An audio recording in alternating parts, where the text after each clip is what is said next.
AJ, for the people that don't know you, our audience, who are you, where are you from, and what do you do? Yeah, so I am a psychic medium. I've been doing this work for almost 23 years. It's going to be this year. So I started at a very young age, and I kind of came across this work at a very young age, just curiosity in general. I'm based in San Gabriel Valley, so I'm in West Covina. And so it's just, kind of SGV kid, for a long time. That's so right. For me, very simple life, very simple things. But, I always wanted to help people, and I realized that I'm helping people in a completely different way than what I originally wanted to do, because I wanted to be in law enforcement and wanted to do, missing persons and a detective and all that stuff. And so now I'm helping families pro bono of doing missing persons and homicide cases as well. That's now. wild. So kind of full circle type of thing. When you say young age, what is young? Because that was actually one of my questions, because I feel like like when I hear these type of like stories, it's always so different. And when did it start? Yeah, so for me, it wasn't like, I saw, someone standing at the end of my bed. It wasn't really like that, but kind of was like that, because there was an energy that I was always fascinated by, which were, TV shows and so on and so forth. So I, grew up watching, Sylvia Brown on Montel. That's my girl. Sally Jesse Raphael, my God, Jenny Jones, Ricky Lake, Maury, all these different people. So for me, it was more so the curiosity than anything. So for me, the curiosity kind of opened that door.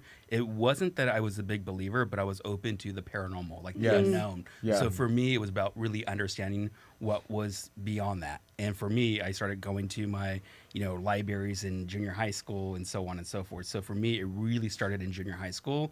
And I started working with tarot cards and reading kids around, That's so cool. Junior high, and telling them what I saw, what I felt, and so on and so forth. Then my high school Did that make you popular in high school? I was so popular. No. You're like, hey, you're gonna I feel like I would use you're my gonna powers. trip in the mile today. You're gonna trip in the mile. You're gonna fail your math test. That's why I know I'm not psychic. I'd be using my powers for evil. I would be like telling all my enemies different stuff.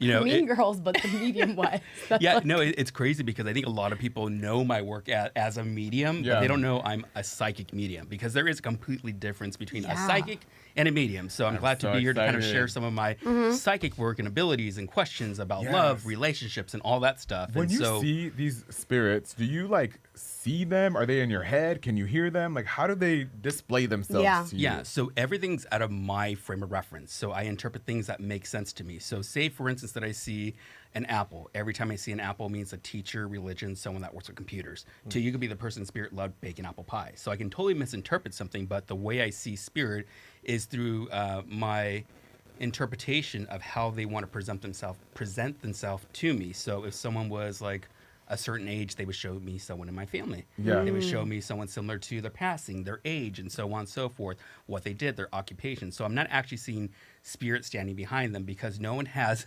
spirit eyes. No one can see, quote unquote, like spirit standing behind someone, because spirit doesn't really show themselves like that. They can materialize, they can show energies and auras and colors and all that stuff, but not all the time mediums. So when you see like a medium like myself, and I don't do it that often, but if I say, hey, I have like, say, your dog standing right next to you, which there's a video on my social media pages where I've done a live show where I saw an energy. And I saw the dog, and the lady goes, I have a German Shepherd that's coming through. She goes, oh my God, I just lost my German Shepherd. So again, it's not that I'm seeing the dog, I'm seeing a vibration of an animal that's there. Wow. So for me, it works in a very unique way. And then for your encounters, like being a psychic, like what was either the first one or like the most memorable one that kind of stood out to you and be like, oh, this is happening? Psychic reading or mediumship? Because there is a difference. Psychic. Oh my God, psychic work. I can tell you, when I worked in retail, I can't say the name of the place. Yeah, you can. Yeah, you can. Sounds like Abercrombie. So when I worked in retail for a couple years before I started working for working as an accountant and so on and so forth, and doing accounts receivables. I would work and sell certain things and certain merchandise and so on and so forth. And for me, I was reading tarot cards. And I remember this person sat in front of me, an employee or a coworker. He said, hey, can you give me a reading? And I said, yeah, I really don't want to do that, because I already felt energetically it wasn't a good thing. And he kept begging me and begging me and begging me. And I remember reading the cards on my lunch break with this person.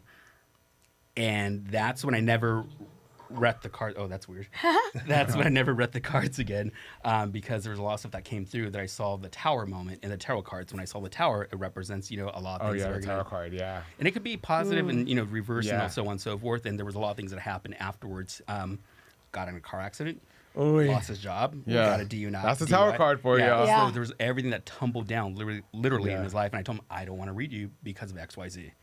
So I tell people sometimes, do you really want to know? It's like, you want to know something. Yeah. Well, like, if somebody's cheating, it's like if somebody's cheating on you, like I remember like there was like really fast, I'll be like somebody, a tarot person told somebody that they were like cheating on them in Miami, and then like they like went and killed the person. It was like a whole thing. Oh yeah. Not to bring it dark, but like it was like they went off the literal like la carta. Yeah. So it was like, it was one of those things where like, then the person was like, I don't want to tell this anymore. Like, I don't want to. You have to kind of be cautious in the moments of doing it. Even for me, like sometimes I'm known for exposing people, like live at my shows. That's why. Pause on that. Has like an ex come through in a message? Like, let's say you're reading for somebody and then an ex will come up. Like they're trying to connect to their grandparent and then this person's there. 100%.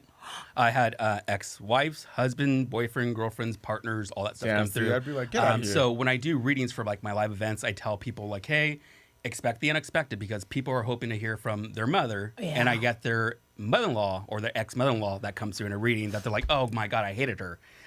But again, it's all about the process of how spirit works. Whoa. Yeah. So for your event, what should someone expect? Like, how does that work? Yeah, I mean, just be open and receptive. Everyone comes to my events or even for a private reading to hear for those VIP people. They absolutely want to hear from them. But they don't expect to hear from their neighbor or their grandfather or their aunt or, all this stuff, because people want to hear from, again, those special people. Yeah. Everyone's special in the spirit realm when they come through. And when they do come through, it's about them doing their job and about me being the medium, doing my job and conveying those messages, but delivering it to the best of my knowledge. So you can have 10 different people that come through at a live event, or 1 or 2, depending on your loss and depending on who's coming through. But doesn't matter how much you were in love with them, how much you liked them, or how much you were close with them in the physical realm. They can still come through.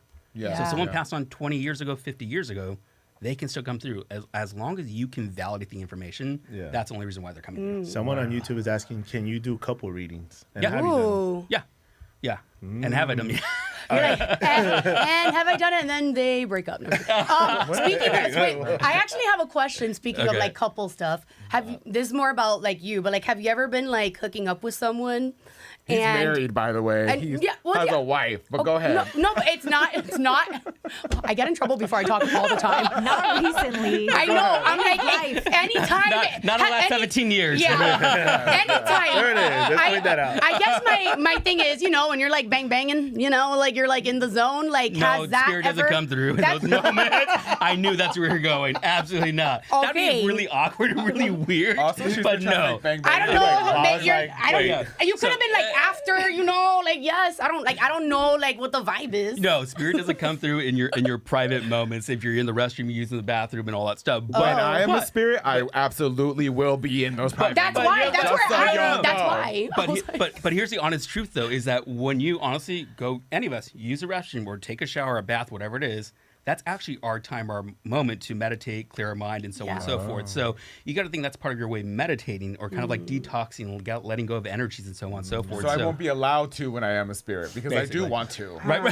There's restrictions, okay? Right. So I shouldn't be having business conversations in the bedroom. Right. Okay. We'll be coming back to television, y'all. So hold your energy, hold your thoughts. Okay.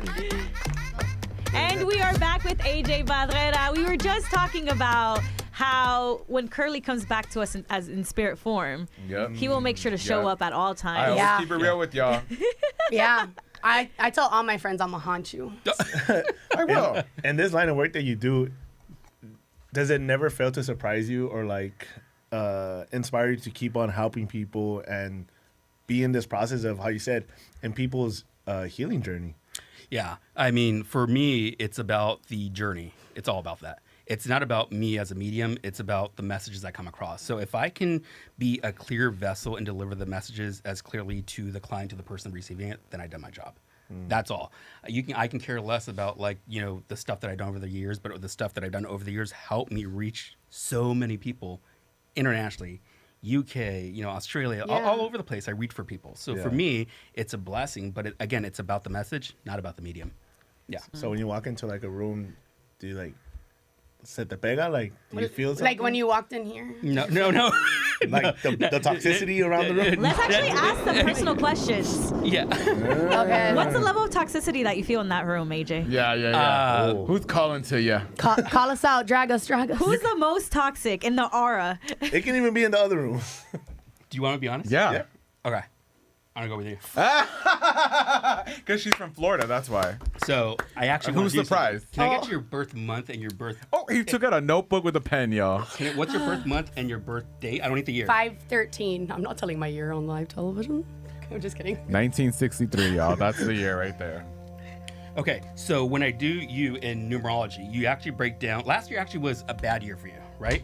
So in numerology, you turn into a 9 vibration, which is all about toxic relations, anything in your life. So if it comes down to relationship, financial things, and more so your own personal life, you became like, this is it, I'm done, I need to move forward. So you move into a 1 vibration for your yearly cycle for 2026. So it's all about new beginnings, it's all about foundations, all about growth, but there's a lot of old energy that you're still holding on to. And for you, you don't know how to deal with it because you feel like that, hey, if I let this go and throw it away or throw it in the trash or whatever it is, you feel like that you've done your job.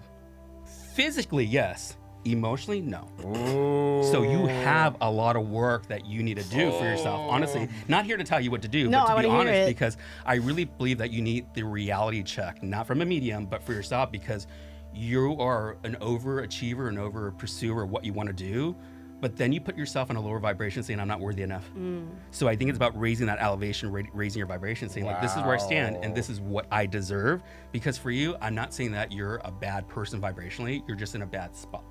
That's all it is. Wow. Last year, and you're moving into a different vibration. So for you, if you are currently moving into a relationship or want to do that, don't know where you stand, but what I'm gonna tell you is that you're already there.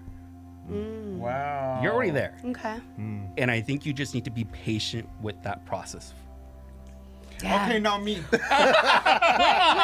Really quickly, Do mine. we're all single here, AJ. We're all single. You are. So Okay. the single circle, Okay. Raisa, you need to know you are worthy, my friend. You're gonna come out of this room and know you are worthy. Do me. My turn. Okay, so I'm gonna get your birth month afterwards. And what's your Yeah, because Luis is the second most toxic. That's what he said. what's your birth month real quick? Mine- And I'm gonna go Curly. October 10. Okay, 10. But I'm gonna go to No, Curly sorry, real quick. 10/25. And 10/25. Yeah. 10/25. And I'll go to Curly. What's your birth August month? 29, 1987, 11, No, don't say 11. they No, don't I don't need say the year it. anyways. Oh, I don't care. If I'm doing math correctly. So usually in life cycles, we don't break down master numbers. You fall into 11 number, but for life cycles itself, you break down into a 2 vibration. A 2 vibration represents relationships. So for you, it's about you not being the social butterfly. So you need to really kind of settle down on focusing on what you need to do for yourself. So if it comes down to say, hey, I really need to figure out like I really want love, not lust, that's kind of the thing you need to move into, because right now you're kind of just taking anything that sticks to the wall right now. You're kind of like, hey, relationships right now are like spaghetti. I'm just gonna throw it, and whatever sticks, That's I'm right. gonna I take throw it. it. Oh no, I'm not even looking at one stick, and I'm like, throw it and let's go. Keep it moving. Curly says sticky good. So the thing I'm with good. the thing with the relationship part is that you're in a good place, but also it's about emotional balance. So you got to focus on emotional balance and also focus on kind of adapting to who you are. It's not soul searching by any means, but really coming to the place of where you are. I know you from past stuff that we worked with and so on and so forth. And I know you're a very sensitive person, just energetically. Oh from the yeah, I heart. heard your spirit talking But- to me right here. I was like, AJ has his people coming too. Yeah, but for you, it's about just having a healthy balance. But you know me. I never asked you anything. No, ever. no, never. Do you see me with somebody in the future? Wait, I have a question too. Honest. Go. Committed? Like married? We're married. Not anytime soon. See, no, Yeah. I mean ever. No, I don't see it anytime soon because I don't think it's in my projection as an intuitive, as a psychic. I can only That's right. respectfully see about a year and a half out That's because right. anything else can change in that vibration. But I don't see anything in Me that time either. frame. Good, because my money's my money. Wait, That's right. I Good. have same question though. I knew I liked him. But that and will he have a lot of dinero, or he or she or they, whatever. You know what's interesting is that I think the money thing more so comes from you. Yeah. So no, meaning like Like I got the money. That's So- hot. so Doing it Mama. the bag, doing it the I think- bag. I like to be in charge. Well, I think you're going to be stepping into a vibration, obviously in later years, but I think for you, it's about really, again, starting this new chapter, the new beginning. And this could be even rebranding, recreating who you are. It could be a lot of different avenues that you're going into. So I think for you, it's about really making AJ, how did it become about her again? She has a question. Because I didn't know we were doing questions after. I didn't know I was going to be the first one. I got thrown in there. Turn. but I think it's The just, script flipped. But honestly, yes, it's about you coming into money, but for yourself, and then finding that person, because you're gonna fall into that relationship that has an equal balance financially. Yeah. If you're really kind of looking after the money, let it happen organically. Yeah. Don't be that number one thing, because you're kind of focusing on the materialistic things in life, and that comes and goes, because the only two things that we have in life, honestly, real. is death and taxes. That's real. So, Bad. Damn, that was bad. I like you. Es un tóxico I'm también, ¿verdad? blood, I'm on it.